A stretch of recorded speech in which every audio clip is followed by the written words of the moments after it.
a brand new Apple Watch Series 3, which is the replacement for the Series 2 watch and joins the now cheaper Series 1 watch. The big news with Series 3 is that it's available in two versions. We have one without cellular and one with cellular.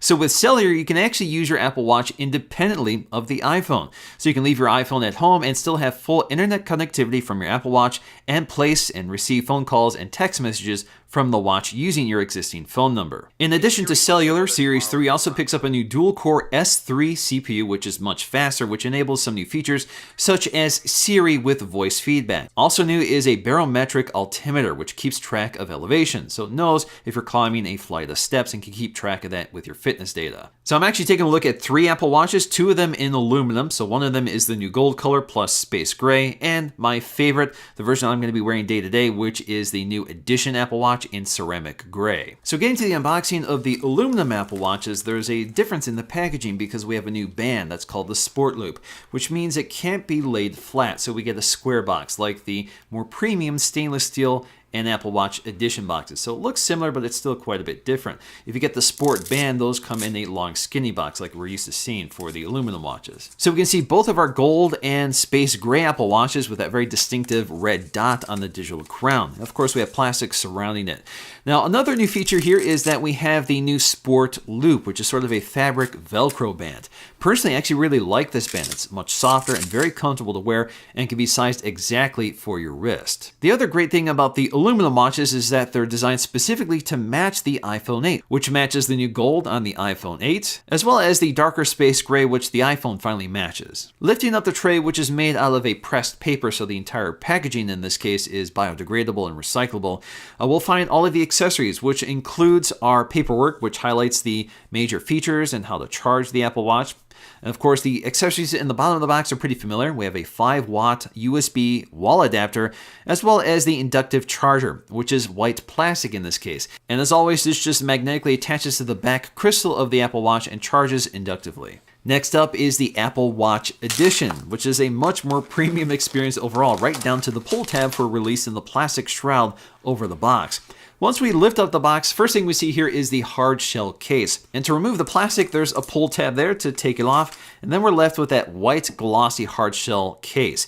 So once we pop open the case, we can see very nicely presented the Apple Watch Edition with that stunning gray color. So the first thing you notice when handling the Apple Watch Edition is that it feels much heavier than the aluminum watch. That's also true of the stainless steel. They definitely feel much heavier and much more premium. The other thing, especially with this dark ceramic, is that it has a much more jewel-like finish. It actually looks like a polished gem compared to aluminum or even stainless steel. It actually matches the sapphire crystal on the front. So if you look at the sapphire crystal next to the INX glass, you'll see that it's a little more reflective, but I really like the way it looks. In terms of the accessories, even the paperwork is nicer. So of course we get a quick start guide, but we also get this colorful pamphlet that highlights the manufacturing process for the ceramic Apple Watch. I actually took a look at this when I did the review of the white Apple Watch Edition from last year. It's just been updated for the ceramic gray as well as the red dot along the digital crown. Also included is the other sport band for resizing this for a smaller wrist. And again, this is a sport band, although the rivet on the sport band is also ceramic to match the watch. Included only with the Apple Watch Edition is the magnetic charging dock. This is a $79 accessory you can buy for any Apple Watch, but we get it thrown in here. Now it's kind of a nice accessory. I actually use one on my desk. So this cushions your Apple Watch while it's on the charger and keeps it upright, which is especially nice for nightstand mode. So this will actually turn your Apple Watch into sort of a night clock, so you can quickly check the time just by tapping the Apple Watch. But that's not the only charging option. We still have the magnetic puck in the bottom of the box alongside a lightning cable, which you'll need for the charging dock. Now the wireless charging puck in this case is stainless steel, so it's a little more premium than the one that comes with the aluminum watch. It is important to keep in mind that all versions of the Series 3 watch have the exact same hardware. The only difference really comes down to the casing material and the glass on the front. So in the case of the aluminum watches, this is made out of INX glass, as opposed to the sapphire crystal on the stainless steel and ceramic watches. But if you look at the crystal on the back of the watches, they're both made out of ceramic with the same heart rate sensor toward the center. And surrounding the crystal on the back is the specs for the Apple Watch. You know what series it is, you know what size, its casing material, the fact that it's water resistant up to 50 meters, you know whether you have INX glass or sapphire glass on the front, as well as the ceramic back panel. And of course, if the red dot isn't clear enough, there is an LTE badge on the back as well. There are a few design tweaks, the most prominent being the red digital crown, which is unique to the LTE model. But we also have some minor tweaks. So for example, we have a larger speaker grill compared to the Series 2 watch. Also, along the side, we have a microphone, and previously we had an air vent, but this time it's the barometric altimeter. The air vent has been relocated to the watch band slot. So if you remove the watch band, you'll see the pinhole right where the model number used to be. And the one design change that Apple mentioned is the thicker crystal along the back, but if you look side by side, it's actually hard to tell the difference. We also have the same OLED display available in 38 or 42 millimeters, and it gets extra bright in direct sunlight, so you can see it outdoors. It's still water resistant up to 50 meters, so you can take this swimming, and it even sounds a tone to eject water from the speaker when you're done swimming. Watch bands are extremely easy to replace, so you can push these buttons and swap them out, and if you look inside the grooves, you'll see the serial number and some of the model information. Setting up the Apple Watch has changed a bit with iOS 11 and watchOS 4. In fact, all you have to do is bring your phone near the watch and it automatically initiates the pairing process. The pairing process still involves scanning the code that's thrown up on the Apple Watch with a camera of your iPhone. Once you do that, you have the option to restore from a backup or set up as a new watch. But if you have the cellular version, you're prompted to set it up for the first time. Effectively, this takes you to your carrier to sign up for the service. Generally speaking, it's $10 per month. And as I mentioned, it uses your existing phone number on your Apple Watch, and you don't have to swap out the SIM because an embedded electronic SIM is built into the watch. Unfortunately, the Apple Watch does not support roaming between different carrier networks, so this may not be a great solution if you're traveling a lot. Next up, let's take a quick look at the interface on the Apple Watch. So we have the watch faces, and we can swipe across on the watch faces to jump between different watch faces. Now, if you're on the main watch face, you just swipe down to get to your notifications, and you can scroll through them. You can also use your finger on the screen to navigate through your notifications. If we swipe up from the bottom, we can get to the control center. So with the control center, we can see what device we're currently connected to. So right now, this watch is connected to my phone. But if it was connected to Wi-Fi only, I would see a Wi-Fi indicator. And if it was connected to LTE, I would see an LTE indicator. Now, because this is a cellular watch, I have a toggle here for cellular data, so I can toggle that on and off if I want. Of course, we have airplane mode, we have our battery status, and we can enter power reserve mode to save some battery life. Now, we can also ping our iPhone, so if we've lost our iPhone somewhere close by, if we ping it, it will send a tone. Another neat new feature with watchOS 4 is the flashlight. So this will turn the screen into a flashlight.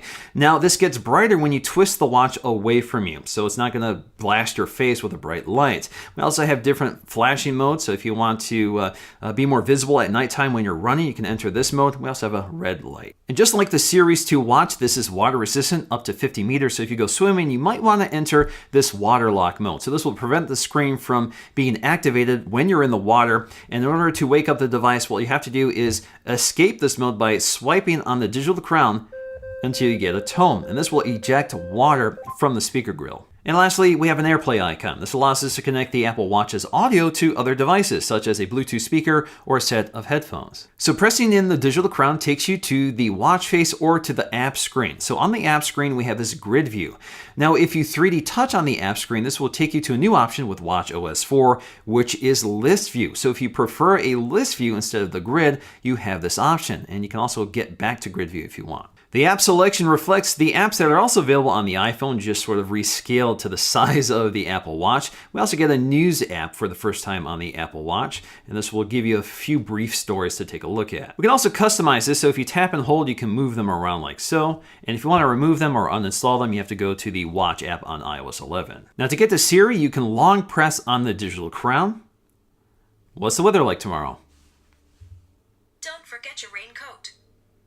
So you can see we get voice feedback in addition to on-screen feedback. We can also wake up Siri with our wake up command. Hey Siri, what's the weather tomorrow in Toronto? It doesn't look so nice in Toronto, Canada tomorrow. Down to 48 degrees with thunderstorms. Pressing the side button brings us to the app switcher. So we can see our recently accessed apps on the screen, and we can scroll through them. If you scroll all the way down, you can also jump back to all of your apps. Now you can also swipe to dismiss these by swiping left and clicking remove. Double pressing the side button will take you to Apple Pay, and if you long press, this will take you to the power off option and the emergency SOS option, which will call your emergency services, and that's where LTE really comes in handy. In terms of the watch faces, this is the default one, and you can highly customize it. Just tap and hold until you get to the customize option. So with customize, we can change the style, and there's quite a few things we can take a look at. So if you want to go more minimal, you can.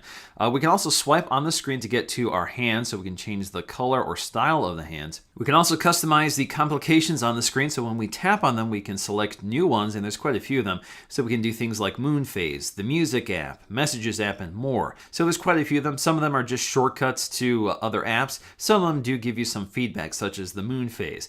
Now, if you want to quickly jump to workouts, you have that as well, or select something else like the weather. Down below, we have our activities, which includes our fitness tracking, as well as our alarms, our battery status, and more.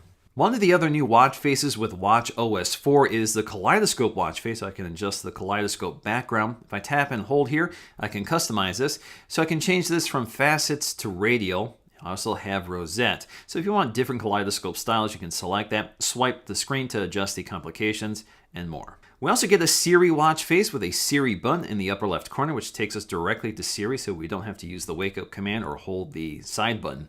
In terms of what's on the Siri watch face, basically these are cards that are sort of automatically added to our feed here. So they relate to our weather, some of our photographs that we may have taken recently, as well as things we might be interested in, such as the sunset and sunrise time. You can customize this as well. So if you go to customize, you can adjust whether you want the Siri icon to be there or something else. We also have our date and time, so if you want to change this format, you can. We also get a Toy Story watch face with some of the characters fully animated. All you have to do is tap the screen to cycle between the different characters you can pick from. When it comes to cellular connectivity performance, I didn't really run into any issues, but I know a lot of people are. So on T-Mobile, although I don't have the reception on the watch as I do on my phone, at least according to the indicators on the screen, I really didn't run into any issues. It was just as fast and reliable as if it was connected to my phone or Wi-Fi. But using LTE will definitely shorten your battery life. So although I was getting maybe a work day out of cellular connectivity only, about 8 hours of battery life, but that's with using services such as streaming podcasts or music at least part of that day. There's a lot of benefits to using an Apple Watch. I really like receiving notifications right on my watch, and I can easily command Siri all without touching my iPhone. So that keeps the screen off on my iPhone, which helps to conserve battery life. And battery life on the Apple Watch has always been excellent. I get at least one full day out of it, but I always charge it at night to make sure I get through a full day. It's also a very convenient and quick way of unlocking my Mac, so I didn't even touch my Touch ID sensors on my MacBook Pros. This is also one of the best fitness trackers out there, so this keeps track of all of your activity during the day, and you can also quickly start a workout just by commanding Siri. Now for me, I think cellular connectivity on the Apple Watch is more of a luxury than a necessity. There's very few situations where I might actually use this. So in the end, Series 3 isn't a huge upgrade from Series 2. Of course, we get the faster processor, and if you care about it, cellular. But for me, my favorite new feature is Siri with voice feedback. I use Siri a lot on my watch, and if it works more reliably, I think that's even better. Alright guys, hope you enjoyed this look at the Series 3 Apple Watch. If you guys enjoyed this video, please give it a like to let me know, and I'll see you again in my next video.